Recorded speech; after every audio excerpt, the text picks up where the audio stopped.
Now, without further ado, while we wait for Betsy to come online, I get the joy of introducing our guest speaker, Dr. Sarah Armstrong, who has a wonderful book that I keep drawing more and more information from, Teaching Smarter with the Brain in Focus, and her practical guide to differentiating instruction in the differentiated classroom. I'm glad that's your title, not mine, Sarah. You're right. And now I am going to go ahead and let Sarah start her presentation. Sarah, you should now have control and be able to share your screen. And will I advance the slide just with my arrow? Is that going to work? Yep. Yep, you've got to share your screen first. And tell me again where I do that. Go to the Share menu. And then you should be able to see my desktop.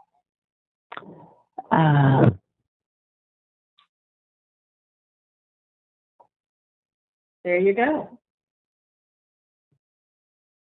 While Sarah gets her PowerPoint in sight, those of you that are watching, you can see down at the bottom, you're seeing a little, or it might be at the top of your screen, you're seeing it viewing Sarah Armstrong's desktop. Then all you have to do, you can just minimize that, Sarah, with the little the minimize button. There you go. Okay, now how do I get my desktop? There you go. So I just click on my own slides now. Yep. Exactly. All right. There you go. So, and those of you, if you want to bring up your chat so that you can ask questions, you can do that by going to where that little slide bar is and click on the chat, and that will bring up the chat window. And Sarah, go ahead, and I will. Well, are you okay if I tell them just a little bit more about me? Please do, because I wasn't prepared for that part. That's okay. So I'm glad to be with you this afternoon. Just a few things about my background. I am an educator practitioner, but right now I'm working at the University of Virginia as Senior Director for Statewide K-12 Professional Development.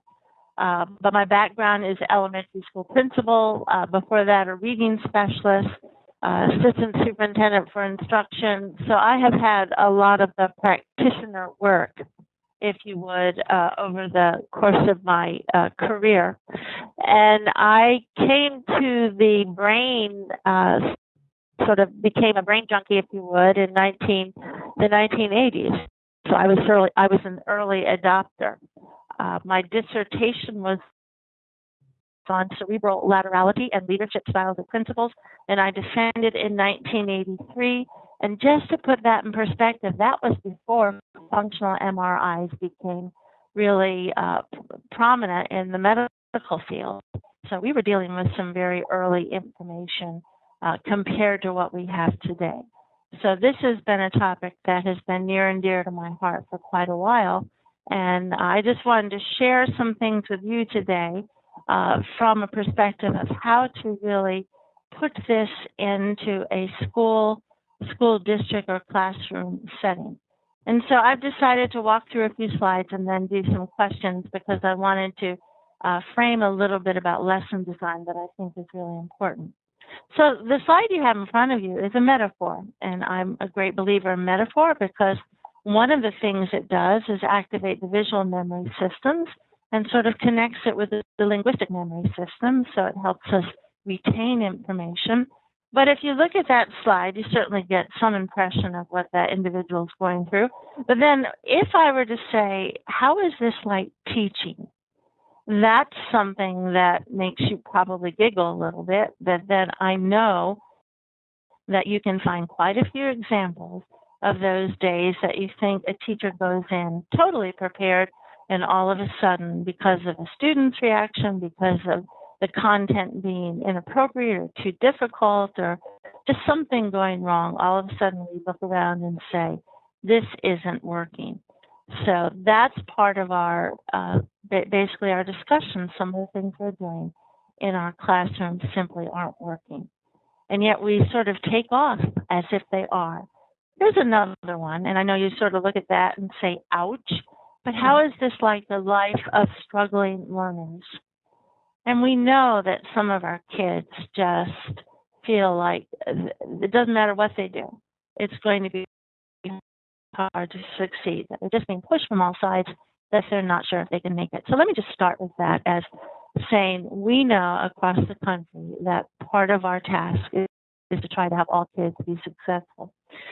A colleague at William and Mary in Virginia, James Strong, says this: teaching hasn't occurred until someone has learned.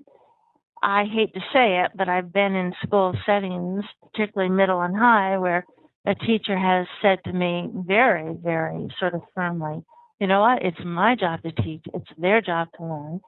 And I sort of take the idea it's our job to teach until they learn. So just to put that in perspective, we worry because we try to think about, well, what inhibits learning? And of course, we can be informed a lot from research on the brain and learning, research on stress and anxiety, and some of those things that are occurring that we know our kids are basically are affecting our kids. So what inhibits learning for our students? Well, any of these right here. Fear of failure, threat, stress, anxiety. We know we have kids who confront these on a daily basis, certainly a regular basis. We also know that what goes on in the classroom can make or break the lives of struggling learners.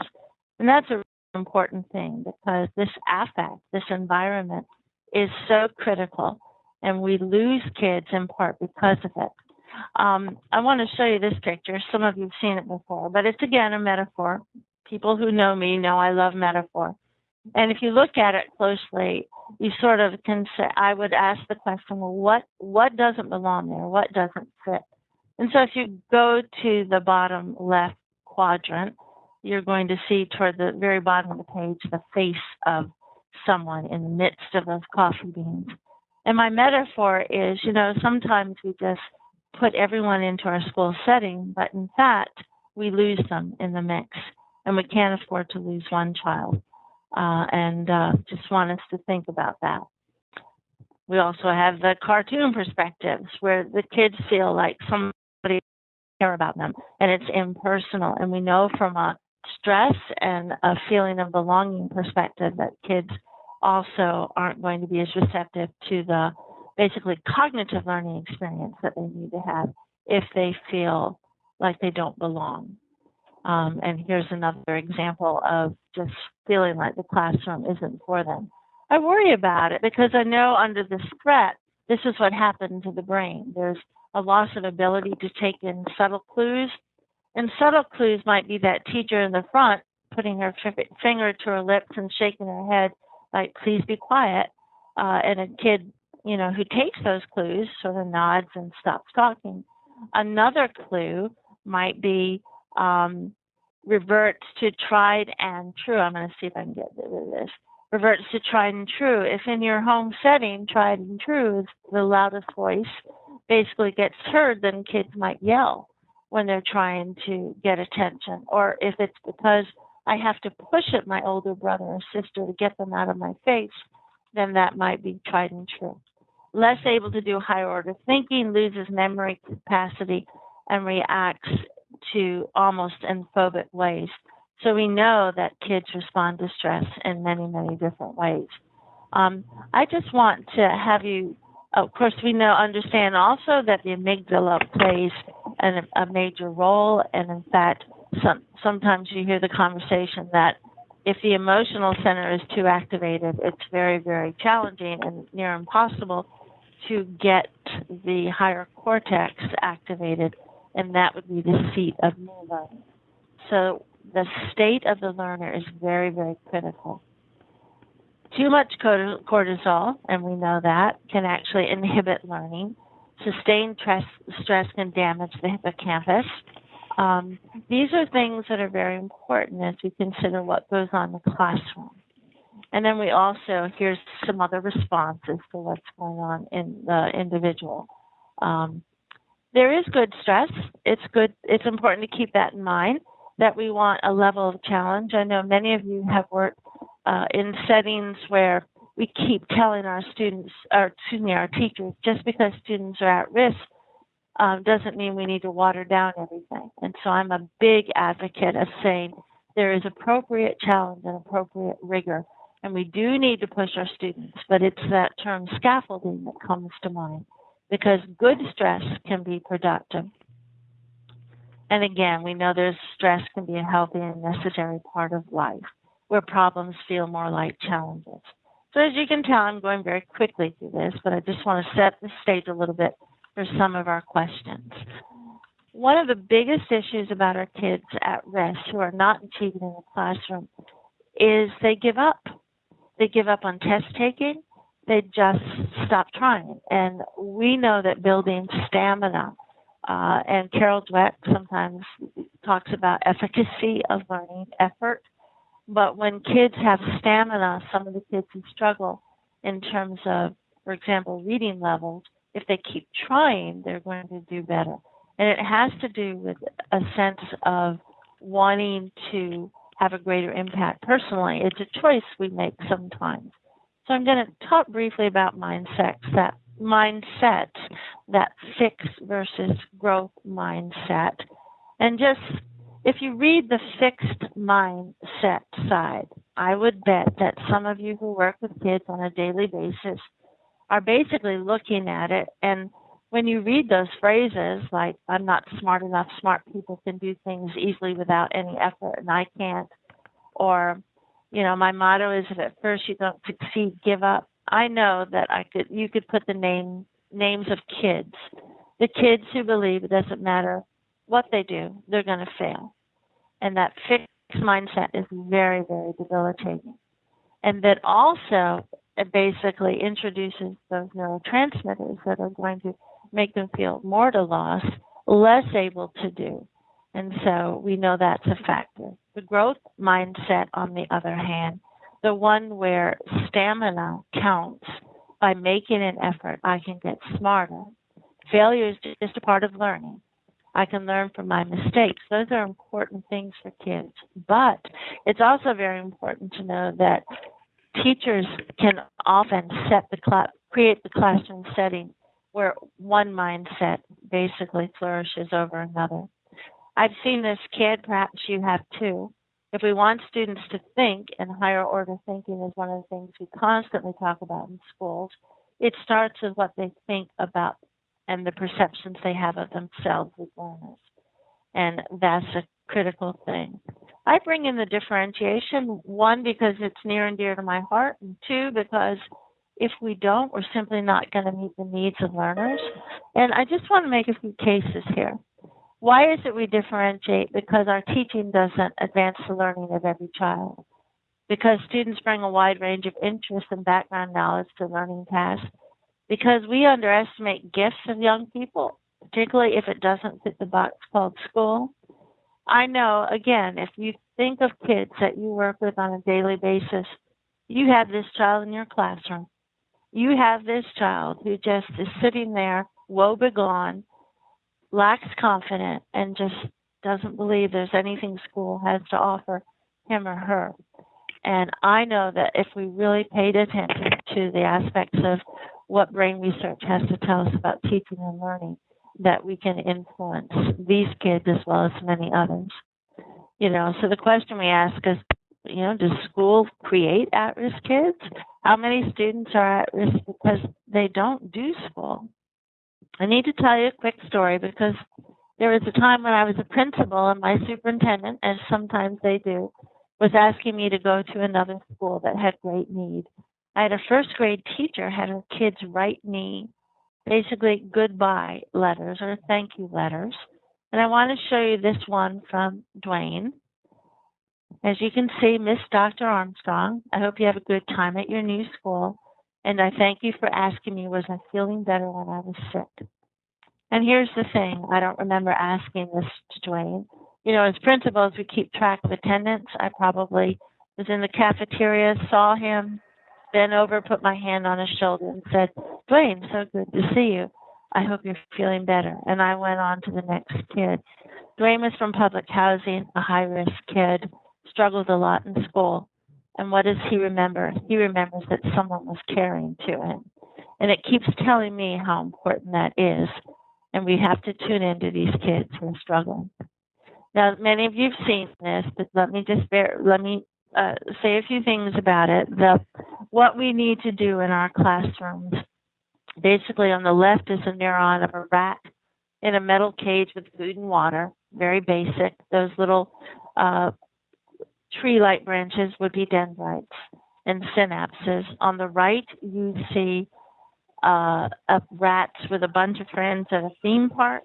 I don't mean to say they're theme parks, rats in theme parks, but here's what they found. When the rats had friends in the cage, that's cooperative learning, social interaction, there was an increased growth of synapses.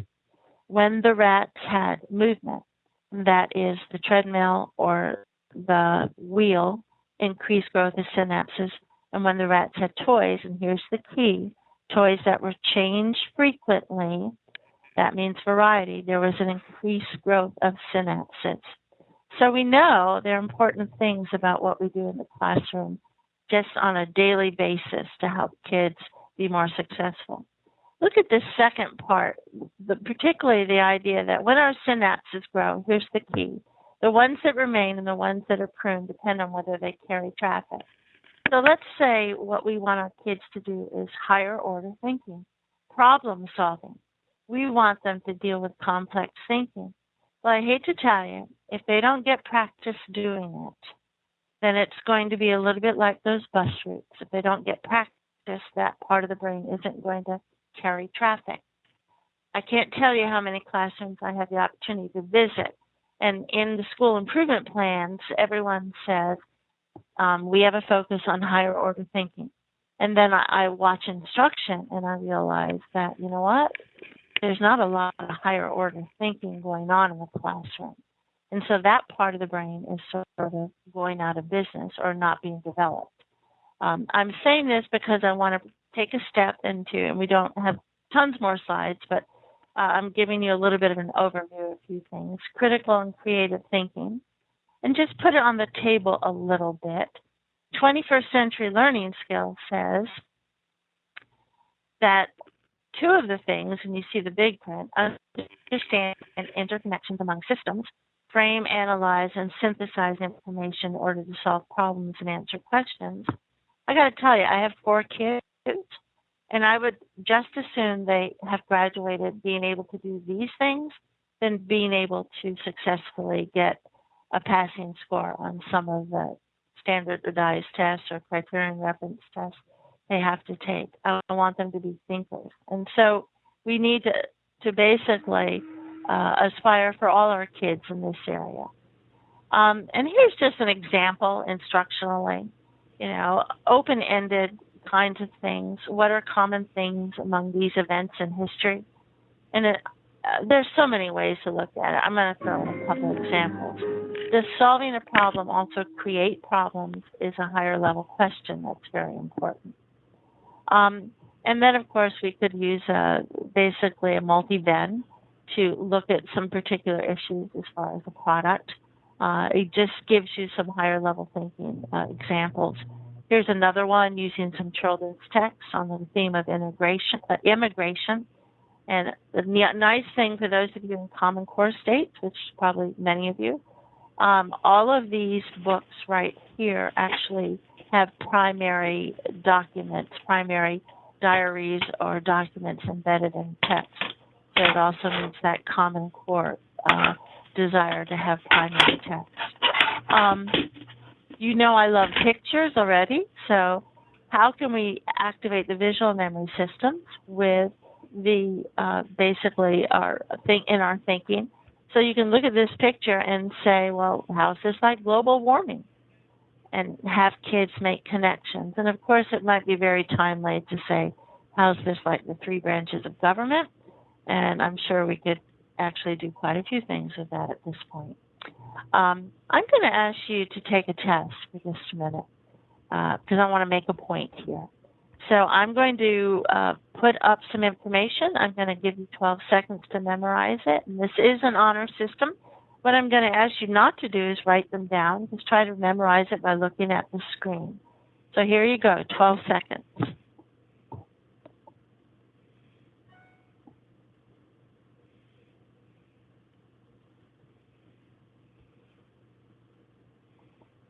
Okay, now write them down.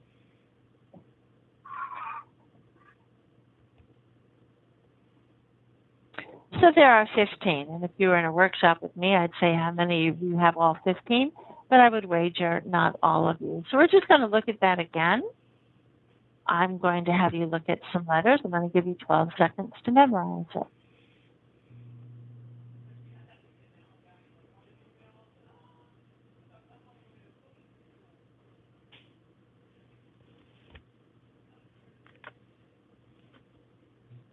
Okay, if you would write those down.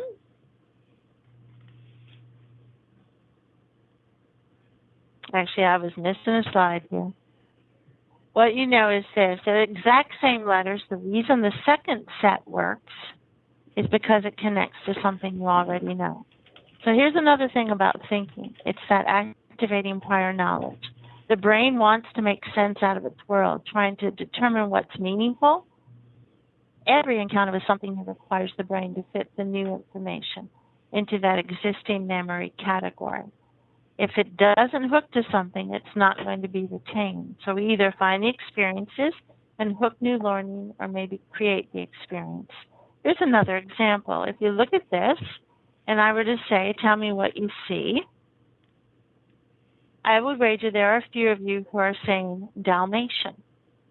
And I'm going to tell you, you cannot say Dalmatian unless your brain already has concept of Dalmatian. It's hooking to something you already know.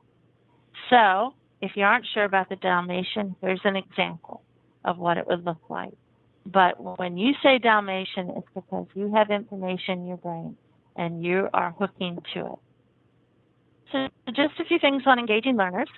I'm skipping a couple slides here because they really weren't supposed to be there. And I'm going to talk about engaging learners. These are some questions that we need to ask when we look at engaging learners. We need to think about entry levels for students and materials you have, strategies you're going to use, grouping arrangements, whole, small, or partner, independence, and complexity of task or assignment.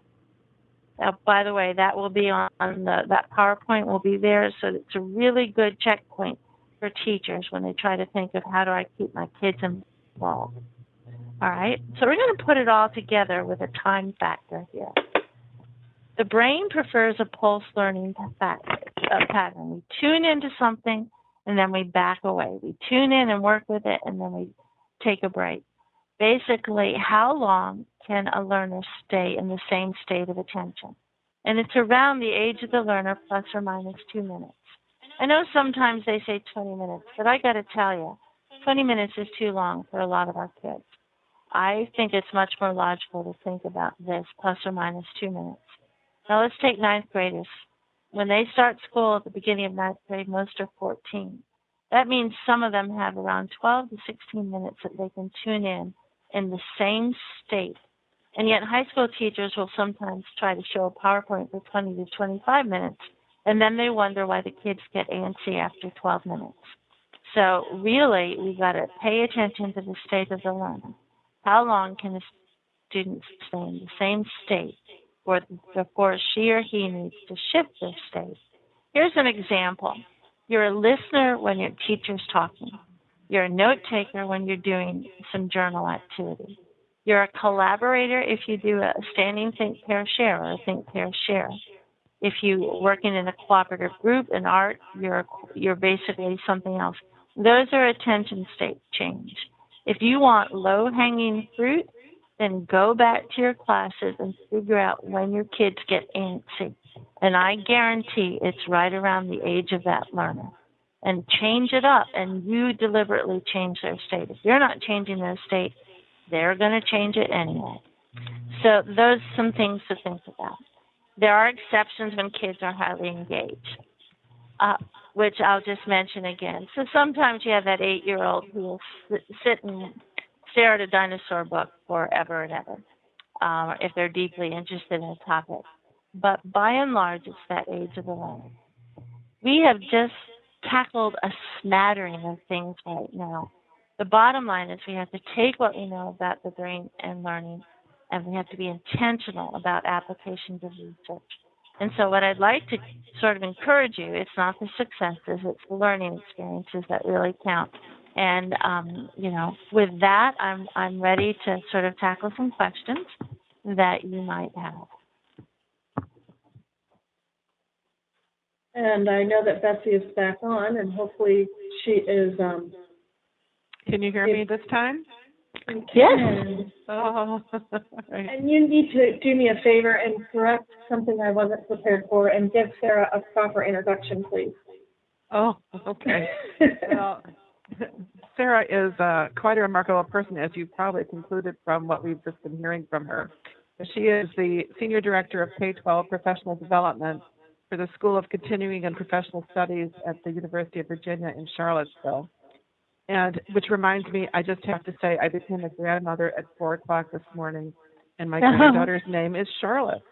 Yay. There you go. Well, congratulations. Thank you. So it is in her role at the university, she directs a statewide leadership development program for new and emerging principals. And she also serves as a consultant on instructional improvement, especially on the application of brain research and effective differentiation in the classroom. And these are images of her 2 books. And I want to tell you that Teaching Smarter with the Brain in Focus, which I have read. In fact, I gave away my copy yesterday to a group of teachers, so I'm going to be back shopping online to get myself a new copy of it. But it has just absolutely wonderful, really practical things that you can do. So I really, really recommend it. It's sort of when you're stuck and you can't think of an idea, just flip through it and you'll get a brilliant idea about how to engage your students. So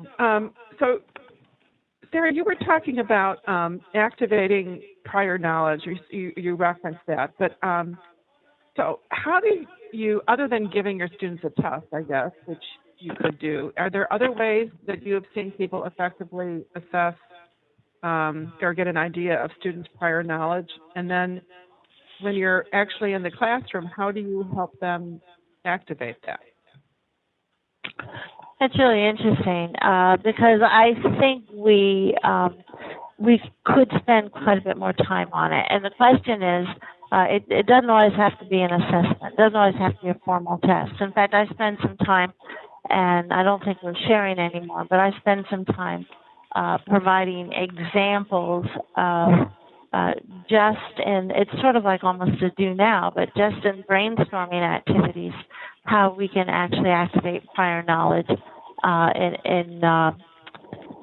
It's the question of how you do it, and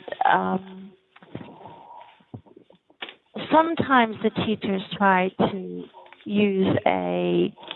present the topic. They toss out a question to 25 kids or 30 kids and say, tell me what you might know. And I use an example of Reconstruction following the Civil War. Tell me what you might know about Reconstruction, the concept of Reconstruction. But anytime you throw out a particular question where you're asking 30 kids, then what's happening is as soon as a few people have their hands up and are responding to the question, the other 25 just say, okay, that's taken care of. Someone's answered it. What we have to do is a lot of we have to do with activities where we actually have every student respond. So if I'm doing this question about Reconstruction, I might have them write down, I like to have what I call a think page. So if I go into a classroom as a guest teacher, I might have a half sheet of scratch paper on every student. So then I can say to something, we're going to work on a topic next week.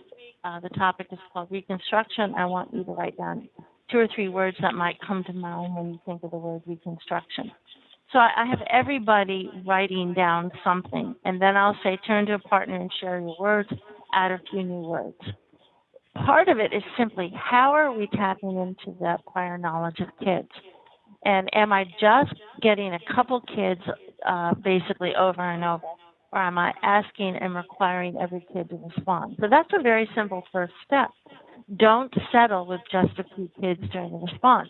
Make sure you frame your question so that I've set it up. Every child responds. Every child interacts with something else, and not just giving the response to the teacher. So that's just a quick way.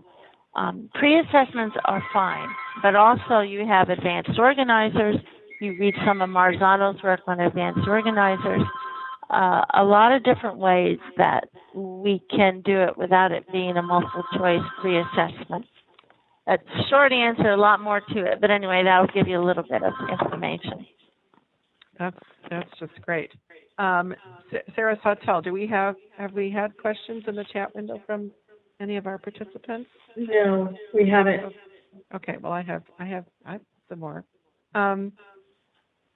So, and when you're talking about attention stage, and I don't know if you really talked about how techniques that people might use to help focus students' attention. You know, of course, kids are always paying attention, but they're paying attention not necessarily what we want them to pay attention to. Right. Well, that's very true too.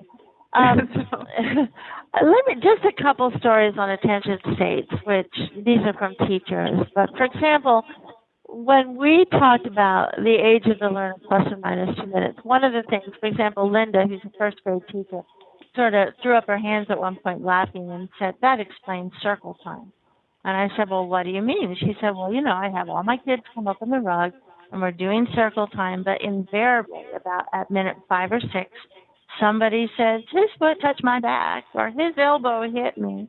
And she said, I began losing interaction with my kids about their age. And she said, if I want them to be at the rug longer, and this is where you get the movement factor in, she said, I just say, okay, everyone stand up on your square, and now we're going to do 5 head, shoulders, knees, and toes. Now sit back down. The attention state shifts were, 1, 5 minutes, some sort of interaction, probably student-teacher response interaction for about 5 minutes, but they're still sedentary and they need to move. So the shift of the attention state is stand up, move, exercise, sit back down. I probably have 4 to 5 more minutes. An attention state shift. I had a high school teacher, English teacher. She's the kind of teacher that you want your kids to have. She's just a fabulous teacher. She asked the principal if she could have all the kids who failed the 11th grade writing, basically criterion reference test in the high school. And there ended up being about 14 boys and 2 girls. And she said, I know they're in 11th grade. I know that they're 16 years old.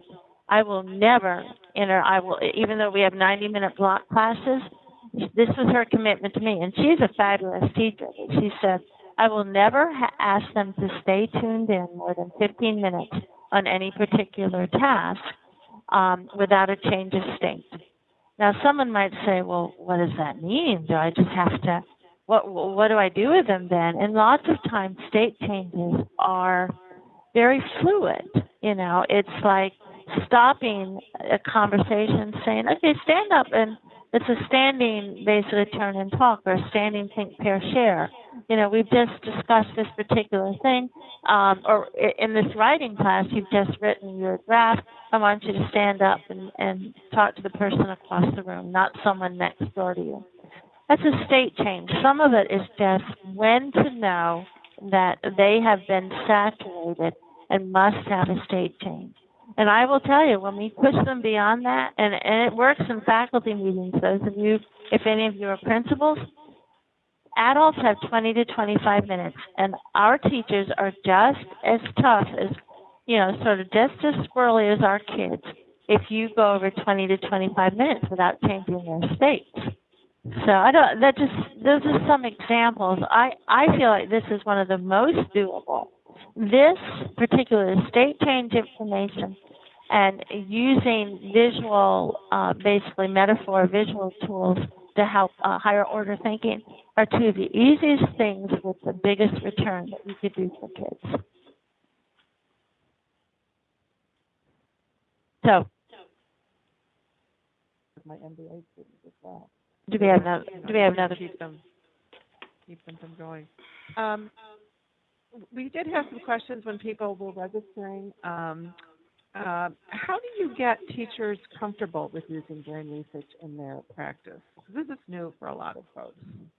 Well, here's what I find. I find, first of all, there are a couple of things. I find that teachers probably are more comfortable than some administrators and district people because they always want to find whatever's best for their kids. Not that the district people don't. I spend a lot of time in central office, so I'm not trying to be disparaging to anyone. But I also find, because when I work with teachers, I can there's so many ways to prove, in essence, how our brains are sort of working. That little activity we did with the JFK, and if any of you who are listening sort of took this, really as an assessment and tried to memorize that first sequence of 15 letters, you realize you can't do it in the time allotted, 12 seconds. And also, it's very hard for us to remember a sequence of 15 letters unless they basically have have meaning for us. So that second sequence of 15 letters had meaning for us because it hooked to something we already know. It never fails when I show that teachers don't say, oh, I get it. When I try to, that's why activating prior knowledge is so essential, because I'm literally connecting with areas, with some of the things kids or students already know, and that's how they build their new learning. They build on existing knowledge. And so it worked for us. When we saw JFK in TV, it's like, I get it. It hooked to something I already know. Another example is just looking at that picture of basically the shadows in the snow, and then people say, well, I see a Dalmatian, and then saying, you know what, you cannot say Dalmatian unless your brain has concept of Dalmatian. It hooks to something you already know.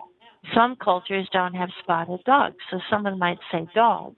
Then, of course, there are usually about 20% of the folks who say what dog and what Dalmatian, and that's fine because it's just not making a connection. I think it's not hard to sell teachers, but I do think we have to. This is the other thing. When the brain research is perceived to be highbrow, sort of, oh yeah, that's something neuroscientists do, it becomes remote to teachers. When we look at the brain research, and when we really say, but it does, and I consider myself very academic about this process, but there are extrapolations that we can make that are worthy and that we should make and should change our practice. And I've worked with teachers in many, many school settings where, they do get it. It's not a hard sell once we realize, this is that we can have very practical applications in a school setting, in a classroom setting. And thank you, Betsy, for mentioning the book. But that's exactly what my book was intended to do. It's intended to say, this is for practitioners. It's exactly what I want it to be for. It's for people who are in the trenches on a daily basis. So it's not hard. Teachers are generally enthusiastic once they get it. One other thing, I happen to be teaching a neuroeducation course right now, and the persons in my course are all practitioners, and we're going much more in depth. I just got an email today from one of the individuals who said, I wish this course were in every teacher preparation program in the country, because it is the kind of thing that you need to hear. So it's not a hard sell. We can do it. That's very good to hear. And it is, and I think we have some of the same experiences where when we start to talk about some of these things, it's not really new, but it more explains why they do what they already know is the right thing to do. Very frequently. And then many cases we're doing the right thing. It corroborates why we're doing it. And the other thing, sometimes it just tweaks it. It's like, this is a good thing, just like the attention state thing. This is a good thing, but if you adjusted how long you ask kids to stay in that format, they won't act out. They won't get off task to the same extent. I'm really surprised on how much that one holds true. Yeah, that's great advice. Now, you also do a lot of work around differentiated instruction, and one of the questions that somebody asked had to do with a high school classroom, although I think this could apply equally at just about any stage or any grade, which has to do with differentiating for the LD students who are in inclusion settings. Yeah. And when you have, a really wide spectrum of background and capacity and knowledge, do you have any advice on that? Yeah, I've been working, I'll just give you an example, for a couple of years at a school outside of Detroit, a middle school outside of Detroit. And I'm from Virginia, and in Virginia, frequently we consider class sizes of 25 to be really big classes. Their inclusion, co-taught inclusion classes are often 30 and 35 kids. So these are big classes. So one of the things we're trying to do is say, okay, you have about a third students with IEPs, and then you have 2/3 of students that are very similar to the students with IEPs. And what we're trying to do is say, well, how do we help them be successful? I have found one of the things that doesn't work, and this is with these students, is when the approach of a teacher is very didactic. When we are doing a lot of teacher telling, this is what you need to know. We basically have these students tune out very quickly. So if I have my 6th grade kids, and of course this is in middle school, they're about 12 years old, and by the way, when I say between 10 and 14 minutes, for students who are struggling learners, you're probably going to default to the lower side of things. So these students are going to pretty much likely stay tuned in for about 10 minutes to teacher talk, if you're lucky, and then it's going to be a struggle. And then you can't have, in this case, they have 55-minute classes, you can't have them be sedentary for 55 minutes. So now I'm backing into my lesson design for my collab classes. And this, I'm not talking about the special ed students will have other accommodations, they'll have the IEPs, but I'm talking about when they are in many places around the country, we now do co-taught classes. So you have a special ed teacher and a content teacher. First of all, and it's ideal, they're supposed to be indistinguishable. So when I walk into a classroom, I'm not necessarily sure who is the content and who's the special ed. And then we look at the models of instruction. I know that I can get a lot of mileage and it's the old divide and conquer, when I do some assessment about where kids are. And let me tell you, we may have benchmark assessments in schools around the country, but we assess every day, all the time. Whenever kids walk into a room, we're looking at so-and-so and saying, what kind of days you going to have? So assessment is constant. And we also know sometimes when the kid can't sit next to this other child or, won't be successful in a small group or will only be successful with these 3 or 4 kids. So we assess all the time. But when it comes to working with these kids, I think you get very specific about the content. You look at what is referred to as station teaching or some parallel teaching. This is in the co-teaching language. And you make sure that the kids are engaged and that you shift attention states frequently. And by the way, shifting from teacher taught to student writing to student interacting, those are all shifts that can be somewhat perceived as seamless. You know what you're doing. The kids just know they're moving from one thing to another. It's it's a challenge when we have big classes, when we have high-need kids. But we can be so much smarter about what we do. And so that's just a little bit addressing that question, Betsy, not in full. Yeah, no, that makes a lot of sense. And you also talked about higher order thinking, getting kids to think it more. You mentioned the 21st century skills, and that you would have been happy if your kids just had those 2 things. Do you have some favorite activities or approaches that you use to help get kids thinking at those more challenging levels? Wow, favorite. That's an interesting thing. I am working with teachers right now. This is elementary school, but one of the things that I'm trying to get them to think about is, you have your question. Now, how can you, and it's a practice thing, but how can you make it so you're not leading the answer and that you're giving students time to think and that you're asking them to commit to thoughts? That's why I said, well, write down your thoughts, write down a couple of things that come to mind. I like my think page when I go in and say, write down a couple things, then I can observe whether they're writing, and I can see that they have a commitment to a response, and then I'm comfortable with the think, pair, share, that one person isn't carrying the other person. So that's one strategy, very simple. With brainstorming, I think we're building fluency of thinking. So if any of you have ever seen the Cooperative Learning Strategy Roundtable, that's a way to sort of build fluency and get a lot of information out there. I like graphic organizers, and I think it adds the spatial piece to putting information down that is also very important. I think we can overdo graphic organizers, and we just do them for the sake of putting something down, but I also think that we can use them very judiciously. There are some graphic organizers that are low-level Bloom, and there are some graphic organizers that are in my book on higher order thinking that are high-level Bloom. Those are the ones I'd concentrate on. So it's just a couple. Great. What about when kids first come in to the classroom? Well, you mean like a do now? Oh, maybe. Well, I may have missed a little bit at the beginning. So I didn't say anything. I didn't say anything about that. We do around the country.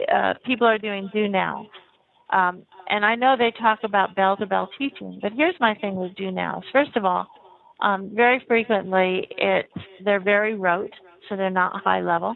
And second, they're busy work. And third, they perhaps should take 5 minutes and end up taking 15. So I would rather have almost a really high-level thinking prompt, like in a math class. I like the turning it around. If, this is the answer, what is the math problem? So you put up answers and you have them write down the math problems. And so what happens, you say, make it as complex as you can, just be sure the order of operations is appropriate. And now you differentiate, because some kids will take a simpler path, some kids will take a more complex path. And it's a do now that is more creative and higher level thinking. So that's just one example. But when it becomes tedious, rote, and too long, I feel like it's counterproductive. Really detracts then and doesn't get everybody's energy. You, as you expressed before, you want a state of of attention, and you want a little bit of stress, not too much stress, but a little bit, so that people are energized, because that's going to create better learning as well. Yeah, and I want to engage them. And if they're bored before I even start, then it's harder for me. Absolutely. Then you need a big attention getter. Yeah, that's like a little fan dance or something to get them back paying attention. Great. Well, I think we've got another minute. Were there any other questions in the chat room? Well, I've been having an issue with dropping in and out, so I don't see anything. I have a black window right now, or a blank window right now.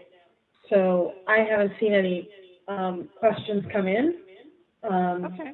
Well then, Sarah Armstrong, let me just ask if you'd like to leave the group with a message, or if there's anything you'd like to talk about that you haven't had a chance to mention. Well, I just think, and we addressed it a little bit in your question, but I think there will be a time when, and I hope it's not too many years ahead, where it's very matter of fact that we take what we understand about brain and learning and apply it in the classroom. I also think it will mean that we shift how we do things in terms of our structure of schooling, and that may be the harder nut to crack, so to speak. But I do want to encourage people, obviously, if they've tuned in today, then they have an interest in it. I just want to encourage you to persist and know that it's just going to become more prominent, and you're at the front edge of this. And thank you for the opportunity of sort of sharing with you today.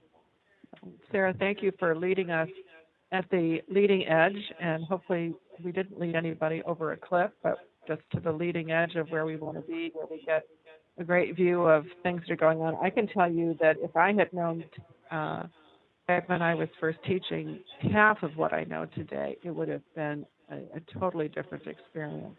And I would have, I think I would have been more successful, and I'm sure I would have been